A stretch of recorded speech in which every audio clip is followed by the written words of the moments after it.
Hola a todos, bienvenidos a una nueva emisión de Contratapas Podcast. Mi nombre es Yamit Zuluaga y como en todas las oportunidades me encuentro con Florencia Puddington. Con Florencia Puddington. ¿Cómo andas, Flor? Bien, todo bien. Mira, sabes que estamos como a mitad, ya el segundo semestre del año se pone difícil. No sé si a todo el mundo le pasa, pero es como pasa una cosa... demasiado rápido. El estrés, ya es como se acumula todo y se viene acumulan el verano. Los libros, además. Oh, eso sí, impresionante. Se ¿Qué estás viene el leyendo?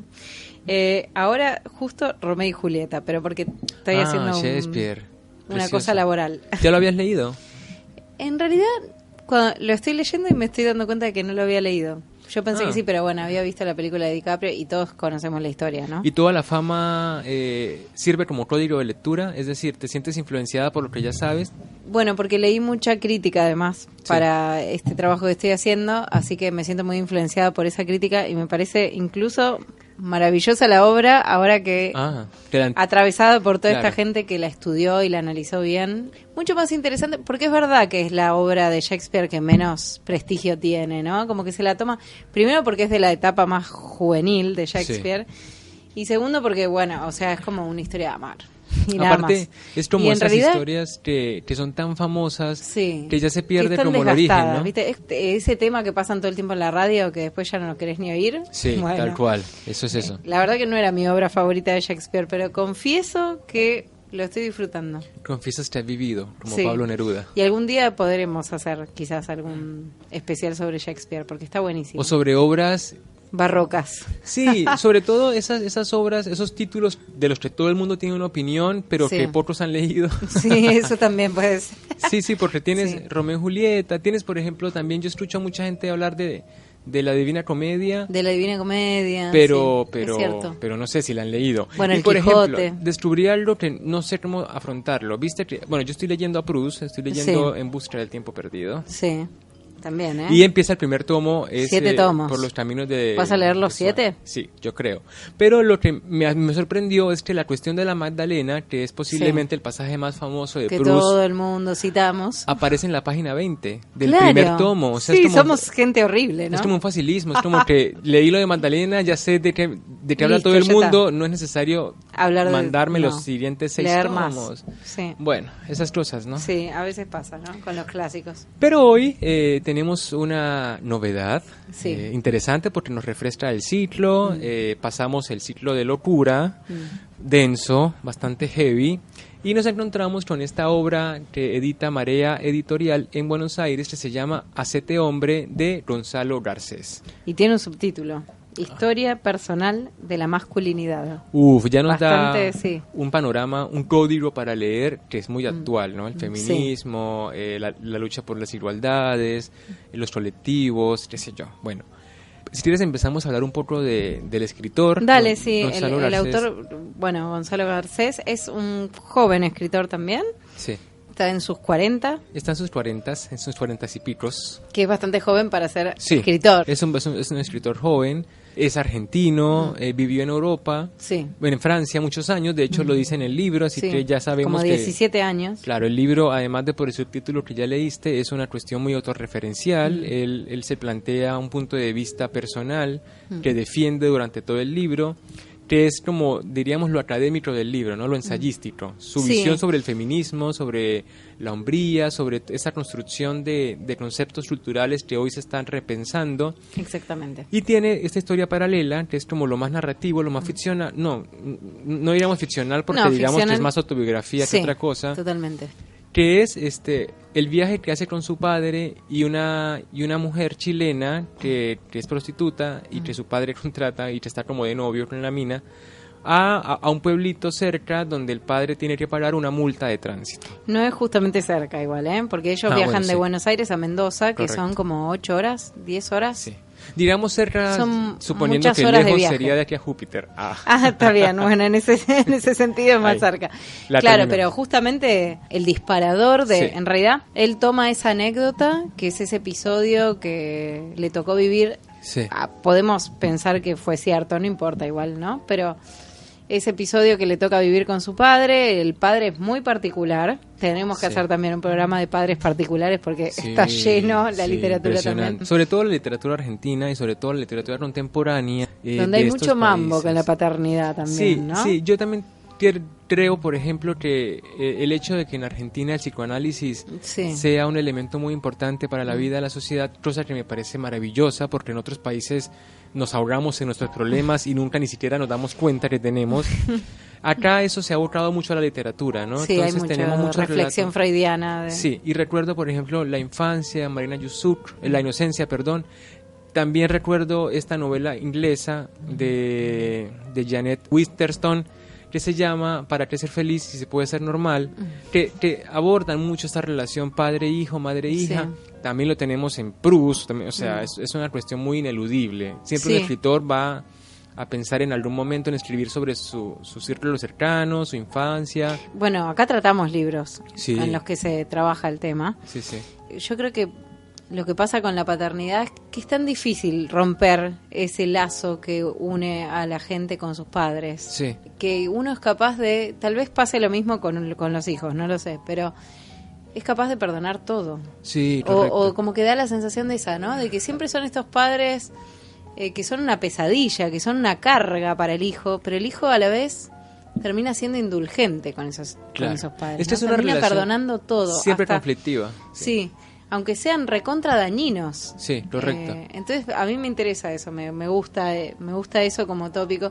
A mí me hace acordar más a una serie que es Lost, que en la primera temporada, bueno, Lost tiene sus cosas, ¿no? Pero aparece, ¿no? La cuestión del el padre y hay el protagonista tiene que enterrar al padre, ¿no? Y aparece toda esa situación de dejar ir y a la vez de perdonar, y en un momento el padre le dice: los hijos son como los perros, vos los podés apalear y igual van a seguir ahí, ¿no? Qué comparación brillante, qué buen padre debe ser. Horrible, un buen padre, muy buen padre. Claro. Pero bueno, acá aparece un poco eso. Él se pasa todo el libro criticando al padre y a la vez uno puede entrever la admiración que subyace detrás de toda esa crítica, ¿no? Sí. Como si en definitiva estoy diciendo todo esto, pero realmente es como el despechado que se muere de amor en el fondo, ¿no? Además también nos pasa eso con la escritura en específico, y es que uno acá puede, o sea, cuando uno escribe, uno puede decir lo que no le puede decir a las personas de frente. Sí. Y con los padres pasa eso, uno no es capaz, o sea, y yo creo que es como una cuestión que a todos nos atañe. Uno piensa el discurso, yo me voy a sentar al frente de los padres y voy a decirles esto, y me parece que este punto, pero uno está ahí y es como si uno fuera otra persona, es como si uno le redujera intelectualmente 20 años y uno vuelve a tener 8. Sí, y lo digo personalmente, por ejemplo, con la cuestión de la revelación gay. Sí. O sea, no hay cosa más difícil para una persona gay que decirle a un padre, sobre todo al padre más difícil, porque uno selecciona, bueno, le digo primero al papá porque es más suave, o a la mamá y que luego un poco apoye, no hay nada más difícil porque uno se enfrenta con la cara de decepción que uno se imaginó 10.000 veces, con la frustración, con el rechazo. Y lo hacen difícil ellos también, ¿eh? Porque te parece que como que no lo saben. Y porque ellos esperan, ellos tienen mucha más, ellos han construido mucho más el concepto de hijo que uno ha construido el de padre, claro, ¿no? Tal cual. Y bueno, es un quilombo, y esto le pasa a este chico porque a veces da la impresión de que Gonzalo le dice todo lo que no le pudo decir, lo que no le puede decir, entonces busca este camino, esta alternativa, ¿no? Que además yo lo pensaba, vos lo pensaste, porque habla mucho de cosas personales, si bien no es el tema central. Todo el tiempo estoy pensando, ¿qué dirá el hijo cuando lea el libro del papá? Sí. Porque él tiene un hijo y lo menciona en el libro. O habla de la relación que tiene con la ex mujer.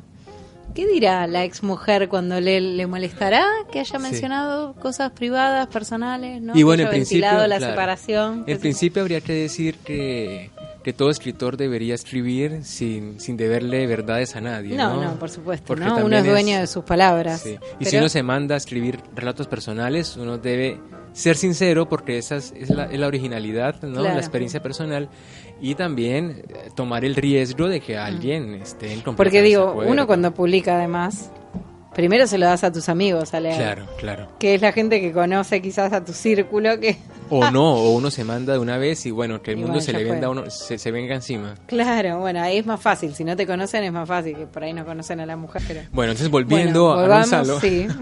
vivió en Francia mucho tiempo, regresó a Argentina y bueno, colabora, es periodista, escribe para medios bastante importantes en España, ha publicado en otros países de Sudamérica. Y este libro tiene una formación particular, perdón. Sí. Tiene una formación bastante particular porque, bueno, él es profesor de escritura, pero además estudió como ciencias políticas, ¿no? O sea, no está solamente, se nota un bagaje muy amplio en el libro, como una persona que puede reflexionar acerca de muchas, o trabajando en muchas áreas al mismo tiempo. Sí, como si fuera un germen de erudito. También tiene conexiones con la cultura popular, habla de películas, sobre todo habla de películas. De películas, de series, habla de otros libros, de por música. Sí, es muy amplio y además lo conecta con, qué sé yo, historias sobre tribus o sobre gobiernos o... En fin. También es cierto que esa postura, bueno, es 2014, así que todavía no estamos tan avanzados con la cuestión del feminismo. Sí, que eso me parece interesante, porque sabes que ahora reflotaron un montón de libros que buscan pensar la categoría del hombre en la actualidad. Y en ese sentido me parece que fue bastante precursor este. Sí, y él también tiene esa salvedad, que es lo que tú estabas diciendo, de incluir argumentaciones muy justificadas. Sí. Es decir, no es solamente mandar una afirmación como si fuera un manifiesto, sino decir, bueno, yo pienso esto porque tomo como referencia a esta cultura antigua que hacía esto, o a esta política pública en no sé qué país, ¿no? Bueno, no sé si eso la reflexión, aliviana mucho. O sea, lo que tiene, me parece, el libro es que es muy inteligente para plantear alternativas al pensamiento hegemónico. Y también lo hace porque sabe, y yo creo que lo sabe, manda, o sea, plantea situaciones que, bueno, son muy discutibles. Es un punto de vista, pero un punto de vista bien desarrollado argumentalmente. Claro. Entonces, soltamos uno, por ejemplo, entonces él categoriza los atributos de los hombres y las mujeres y dice que históricamente por tal cual y esta razón las mujeres estuvieron en la casa, en un lugar pasivo, digamos, en la historia, y los hombres no. Entonces él lo que replantea es el asunto de que hoy esa dinámica cayó en desuso, pero no implica que en su momento fue necesaria para el progreso de la humanidad. O sea, no condena de que, bueno, los hombres antes quemaban a las mujeres y eso era por capricho. No, él plantea que hay toda una situación histórica, contextual, geográfica, que lo llevó a tomar ese tipo de decisiones. Sí, él habla de esas categorías como si fueran categorías que nos gobiernan a todos, incluso al hombre. Sí. Creo que ahí está la diferencia. O sea, trata de rescatar al hombre de esa condena social que a veces vemos desde ideologías feministas, en donde se plantea que es como el causante de todos los males.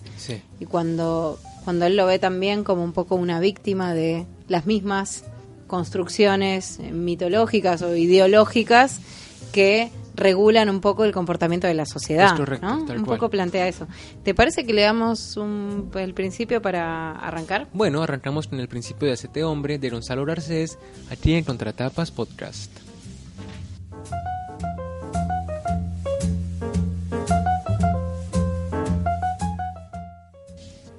Una mañana de 2010 recibí un mensaje de texto de mi padre. Tengo que pagar una multa en Tupungato. ¿Me llevas? Tupungato está en la provincia de Mendoza. Allá, si te confiscan el carnet, tenés que pagar la multa en el lugar donde te la sacaron. Como no tenés permiso para manejar, tenés que usar el transporte público o hacer que alguien te lleve. Mendoza queda más o menos a 11 horas en auto desde Buenos Aires. Hablamos de cruzar en sentido transversal toda la República Argentina. Les avisé a mis alumnos que pasábamos el taller para la otra semana. Pero cuando iba a lo de mi padre, me llegó otro mensaje. No vengas a casa, estoy en esta dirección. Top secret. La dirección era en el centro. Es un hotel que usan jubilados con putas. El hotel es muy viejo. Lo esperé en la recepción. Cuando bajó, estaba muy bien peinado. Desde los 6 años, para darme cuenta de que mi padre está borracho, me alcanza con un vistazo. Por teléfono me alcanza una palabra. Son las 7 de la mañana, atiendo, y antes de que diga nada, sé que pasó los últimos días tomando. Esta vez lo sabía por el mensaje de texto. Detrás de él venía una chica. Era muy joven y se la notaba incómoda. Le sentía acento chileno. Miré la hora. De chico, las borracheras, las putas, la melancolía, las rabietas de mi padre me daban mucho miedo. Ahora tengo 37 años. A todos nos gusta pensar que hemos crecido. Así que le sonreí a la chica y le dije, ¿te acercamos a algún lado?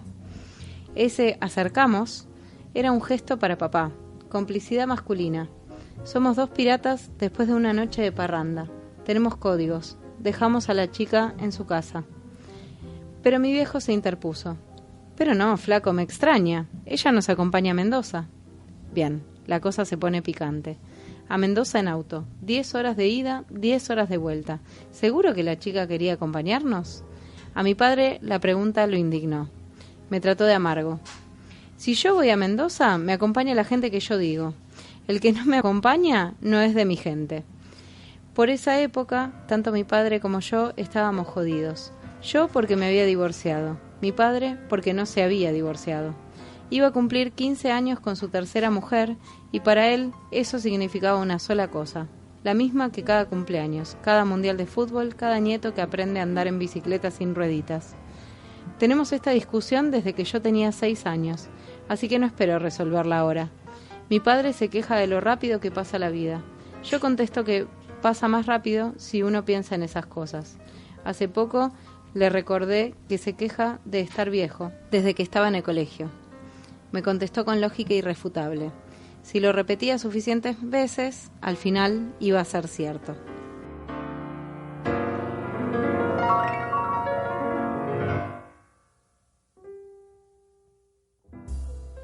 A veces da como la sensación de que es de esos padres que siempre quiere ser como un amigo del hijo, pero el hijo no quiere ser amigo del padre. Claro, ¿no? ¿Ves? Como si fuera condescendiente.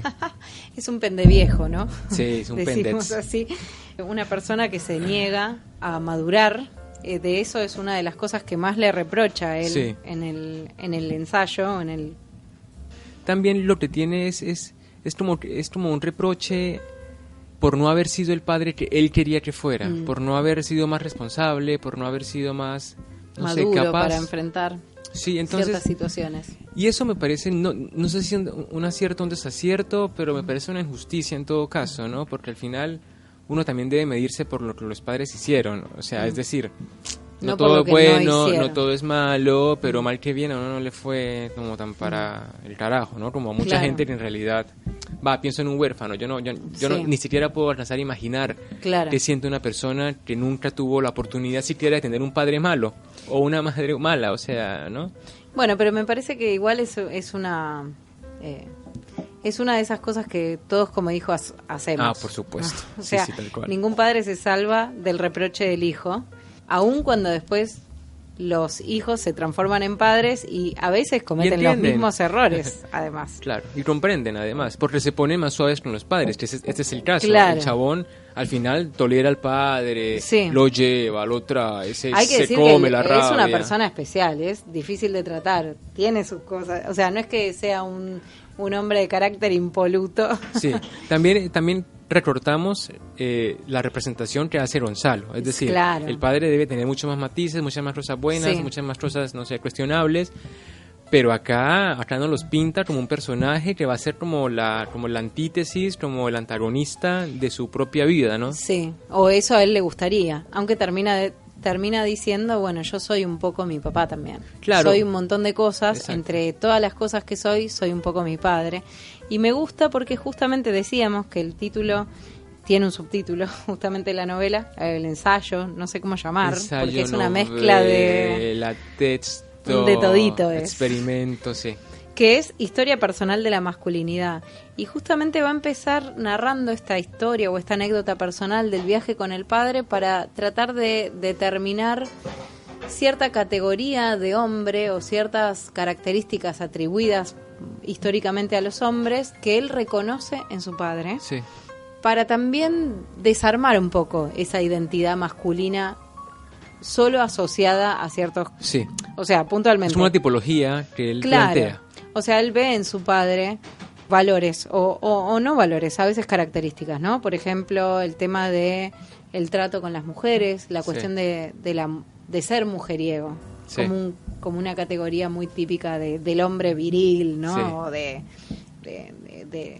hacerse hombre, ¿no? Del macho, ¿no? Claro, del También macho. está esta cuestión, otra característica que siempre se repite es esta cuestión del fracaso, ¿no? Que el padre siempre se vio en un éxito que nunca alcanzó. Entonces eso lo sumió como en una negación de su propia vida laboral, o sea, ¿no? Todos los trabajos renuncia, todos, o sea, es como que tiene un conflicto tremendo y nunca logró enganchar algo bueno, y cuando lo hizo, entonces tampoco... Lo abandonó. Sí, sí. Sí, hay una cosa, pero él lo asocia a eso a la libertad, y él va a decir que la libertad sí es una de las categorías que históricamente atribuidas a los grandes hombres de la historia y de la mitología, personajes que fueron libres de distintas maneras, o personajes que decidieron ser libres incluso en contra de sus propios intereses. Sí. Y daba el ejemplo más concreto de todos, a Jesús, ¿no? En la Biblia. Una persona que decide ir en contra de lo que le servía a él, ¿no? Aunque sea un mito, no importa. Estamos pensando en figuras... sí, son metáforas. Claro, sí, figuras simbólicas para la cultura occidental. Sí. Una característica... O sea, personajes que hacen uso de su libertad. Que solamente está restringida al hombre. Claro. Porque en un punto él le cuestiona al padre, que le dice, o sea, hace lo que quieras. O sea, es como que... O sea, como más o menos le plantea al narrador que es una molestia, que por él es que él no pudo vivir su vida. Cosa que nunca se va a pasar con las mujeres, ¿no? No. O sea, una mujer con un hijo nunca va a ni siquiera mencionarlo, así lo piensa o lo sienta, que su libertad estuvo coartada, que está harta, que mejor no. Por lo menos eso, no en el estereotipo femenino. Por supuesto, que puede ser que haya mujeres que tengan hijos y se arrepientan porque no sabían cómo era la vuelta, pero eso no implica que no asuman el compromiso desde el día 1 y nunca van a reprocharse. Bueno, es que esa es una de las cosas que le juegan en contra a la representación femenina, ¿no? Sí. Cuando en un momento él discrimina o identifica qué constituye ideológica idealmente a la esencia femenina y a la esencia masculina, va a decir que lo que más condena a la mujer es justamente todos estos valores positivos, supuestamente positivos, como por ejemplo, no sé, el respeto que tienen las mujeres casadas o en una sociedad, históricamente estamos hablando, ¿no? Bueno, esto mismo, ¿no? La abnegación, la figura de la madre virginal cuidando al hijo, la cuestión de la maternidad, ¿no? Claro. Todos valores que supuestamente son positivos y que en realidad le juegan en contra a una mujer que por ahí desearía la libertad que está atribuida al hombre. Además es justo el centro del debate, ¿no? Me acuerdo mucho con lo que decías de Chimamanda, ¿no? Que es una de las escritoras que hoy más resuenan cuando pensamos en feminismo. En que ella en una conferencia decía eso, ¿no? Que cuando ella iba a trabajar a universidades o a dar conferencias o a participar en paneles en África, ella tenía un anillo de matrimonio falso, ella no estaba casada, pero se lo ponía porque eso implicaba que la gente la mirara con más respeto. Claro. Y es una de las cosas que evidencia todo esto, ¿no? Cómo ha sido inamovible el lugar de la mujer y cómo se ha dado por sentado, ¿no? Es como eso, cómo nadie nunca se preguntó eso, cómo nadie nunca se avispó y dijo, pero esto está mal. Y bueno, él acá reúne una serie de atributos negativos que si se piensan de manera amplia son positivos, como la libertad, pero que son parte de un hombre que está frustrado, que la libertad no le sirvió para nada porque está viejo, jode como nunca, no le funcionan los matrimonios, no le funcionan las relaciones, no le funciona su relación padre-hijo. O sea, por muy libertad, por muy masculino que fue, su vida es miserable, ¿no? Claro. Sí, no termina de encajar en ningún lado. Es correcto. ¿No? Y incluso en un momento se pregunta si no tendrá algún tipo de Asperger o de autismo o de alguna cosa así que le impide llevar una vida más o menos normal o encajar. Pero bueno, lo interesante de esa anécdota es en realidad que funciona como disparador en este texto para hacer una gran serie de reflexiones muy variadas sobre las categorías de hombre y mujer. Sí. Pero insisto, como reflexiones muy amplias. Tenemos un ensayo, pero en realidad es un texto que es un compendio de textos. Hay como pequeñas reflexiones que podríamos llamar como pequeños ensayos, pero hay también cartas que le envían, mails, reclamos o con observaciones a, no sé, distintas instituciones, al Senado argentino, a HBO. Que es el que iba a tocar, porque claro, entonces como tenemos un género que no está definido, como habíamos dicho, puede ser crónica en algunas partes, puede ser ficción narrativa. Claro. También tiene una cosa como de mails, como si fueran borradores que uno escribe en el momento de rabia, como, o que uno tiene la idea, bueno. Y esas cartas de lectores. Claro, y vamos a leer uno que a Flor particularmente le interesa porque tú viste la serie Girls. Ah, sí. Yo no la vi, y él le manda una carta al señor director de HBO, que dice así: no es justo, no es ecuánime, pero la serie Girls que emite su canal de televisión me parece una serie de mierda. No quiero decirte que me parezca mal, mucho menos que deberían sacarla del aire. Al contrario, noto que muchas amigas a las que quiero se ríen con ella, y lo que haga reír a mis amigas cuenta con mis mejores deseos. Es apenas un acto de honestidad declarar que a mí me parece una serie de mierda. ¿Qué es lo que para mí hace de Girls una serie de mierda? Que Lena Dunham en cada escena quiere hacer reír sin dejar de resultar adorable. Si no estás dispuesto a dejar de ser adorable, no estás ni siquiera cerca de hacer humor. Buena parte del humor hecho por mujeres no quiere renunciar a ser adorable, y buena parte del público, mujeres, pero también hombres, no tiene problema con eso. El auge del stand-up hecho por mujeres me tiene como espectador perplejo. Sarah Silverman parece una persona inteligente, parece una buena persona, pero lo que es hacerme reír ni cagando. Sí, hace reflexiones de ese estilo. Sí. Muy variadas. Bueno, en ese caso justo diciendo, porque me parece... Vamos, defendiendo a Girls. Sí, no, me parece que es una serie en la que constantemente se está poniendo en ridículo la protagonista. Sí. Es una persona a la que ella misma definía en la serie como chicas inteligentes tomando decisiones estúpidas. Sí. Y me parece que no hay ni bajada de línea ni momentos cute, todo lo contrario. O sea, me acuerdo el primer capítulo en el que ella entró a trabajar en un lugar y la maquillan re ridícula, y no sé, me parece que hay como, bueno, todos los juegos que hace ella con el cuerpo, con el estereotipo, pero sí coincido en que el stand-up femenino a mí no me causa gracia tampoco, y que hay mucha bajada de línea a veces de cómo tratan a las mujeres, ¿no? Termina siendo como un discurso medio de barricada, medio de propaganda política. Sí, y lo que pasa con el stand-up específicamente es que... Pero el stand-up en general no me causa gracia, no sé bien. Y porque es este chiste autodegradante que a mí tampoco me parece gracioso, ¿no? Es como el discapacitado que se ríe de su propia discapacidad, el gay que se ríe de su propia homosexualidad. Sí. Y eso en realidad es degradante porque se lo están diciendo a ellos mismos, ¿no? Y a toda la comunidad que representan. Claro. En una cuestión, o sea, y usan como la excusa que en realidad es comedia, es para reírnos, pero no es ni tan para reírnos ni es como tan para olvidar, o sea, uno tampoco lo toma de manera tan leve, y tampoco es el extremo radical de que, bueno, no puedes mandar un chiste porque te condenamos, pero sí pasa eso.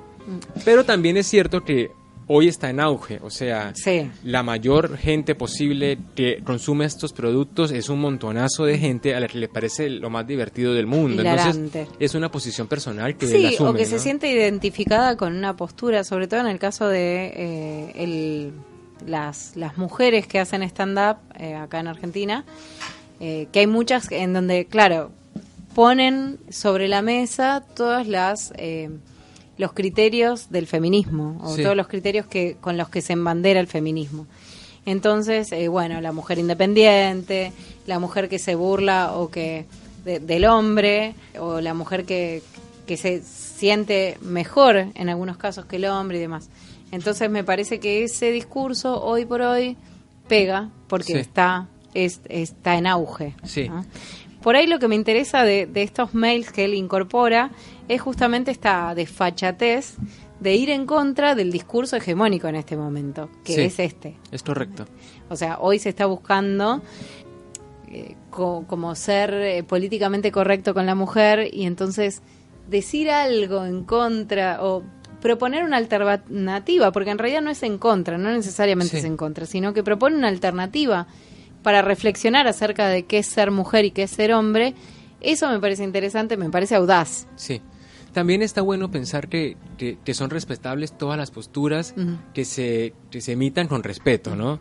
Porque también es cierto que nosotros no podemos condenar acá en el programa el libro porque en todo caso es nuestra opinión personal, o sea, está Florencia y Yamida hablando, y si va este libro a otro programa, seguramente será juzgado con otros marcos referenciales, con otros criterios. Sí, puede ser.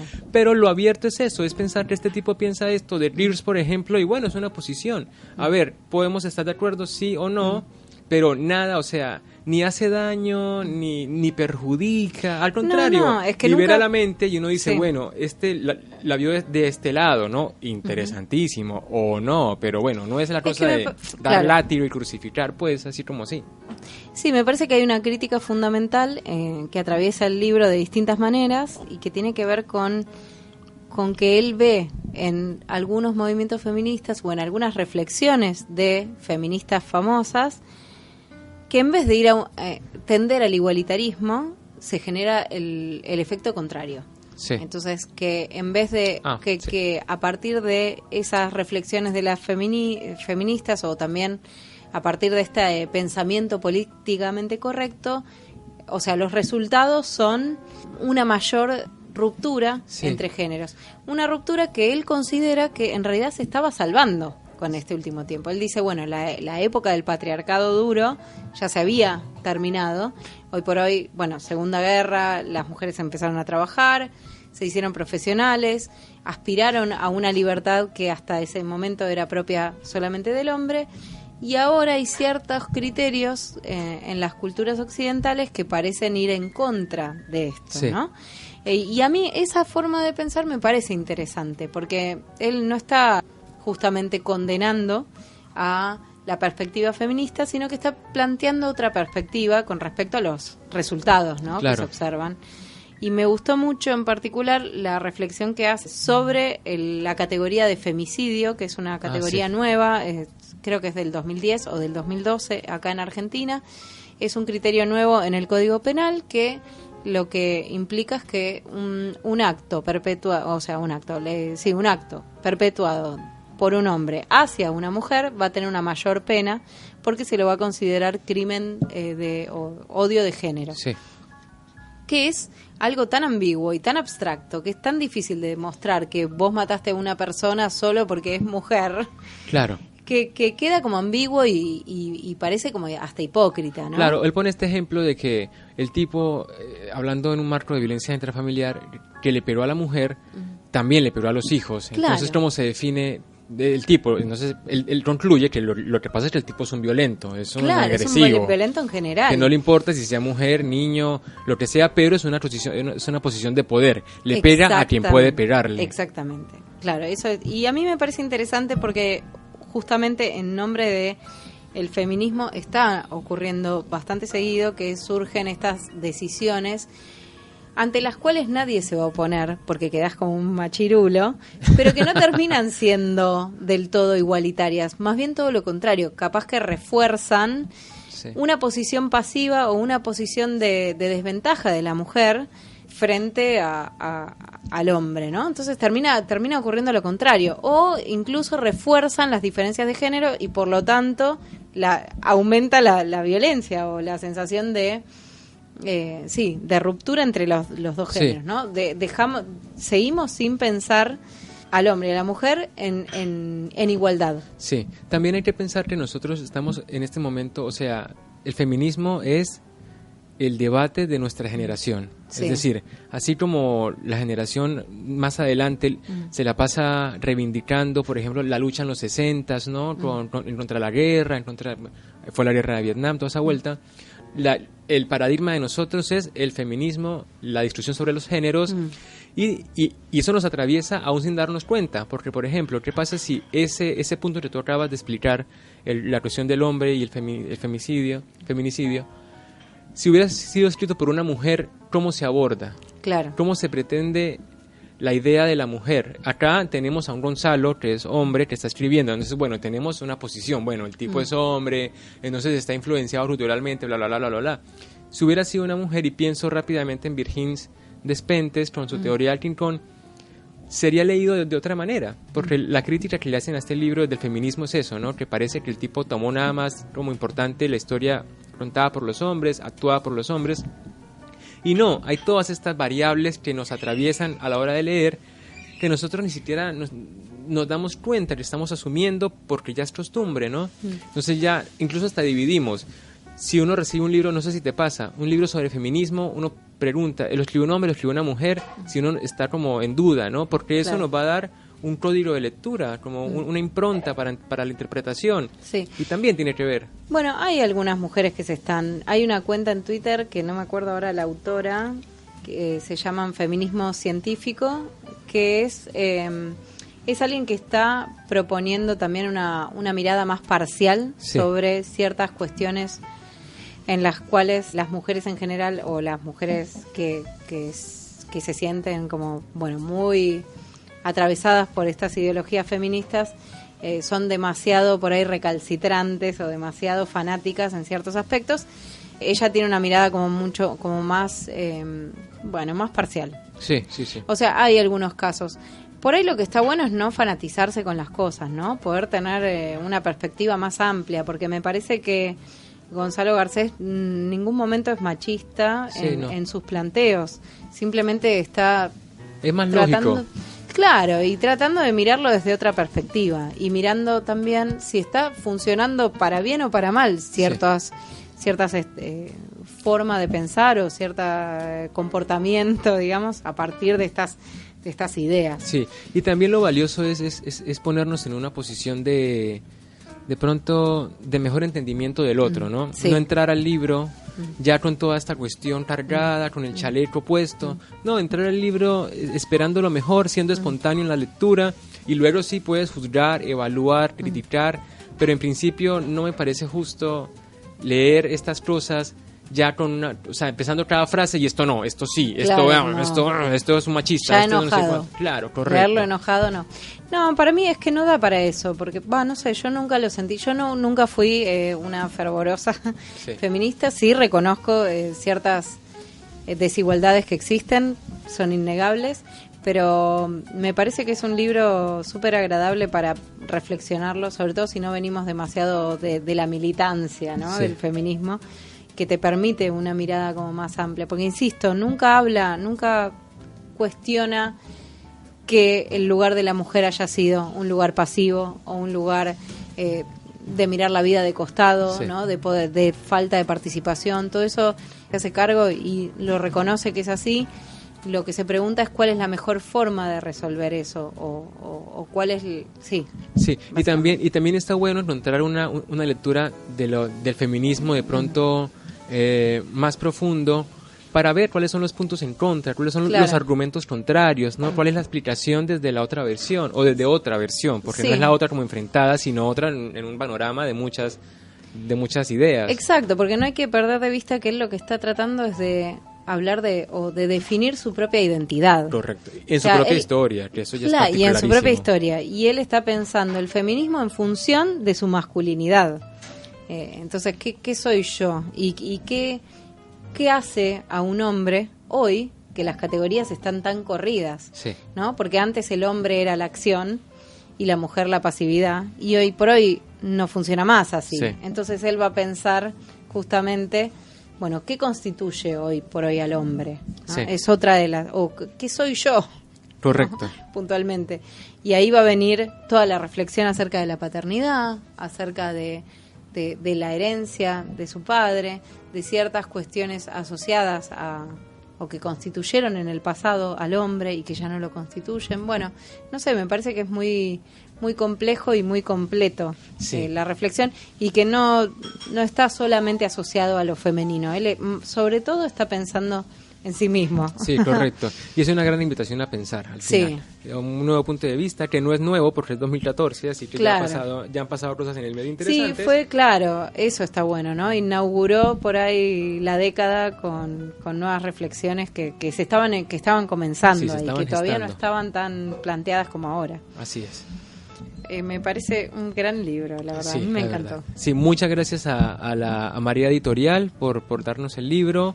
También lo estaremos sorteando para todos ustedes que se enganchen con la lectura, que lo compren también, es maravilloso. Sí, porque algo que no dijimos es que en realidad el libro es muy humorístico, tiene muchos momentos humorísticos. Uno se divierte un montonazo. En la relación con el padre, en cómo él ve a su padre, bueno, cosas que le pasan a él, tiene muchas vetas así de humor que están buenas. Así es, así que bueno, esto ha sido un poco todo por hoy, ya vamos cerrando, un libro fantástico, Gonzalo Garcés, también lo pueden seguir por redes sociales, se mueve mucho en Twitter, así que le pueden también preguntar y comentar cosas.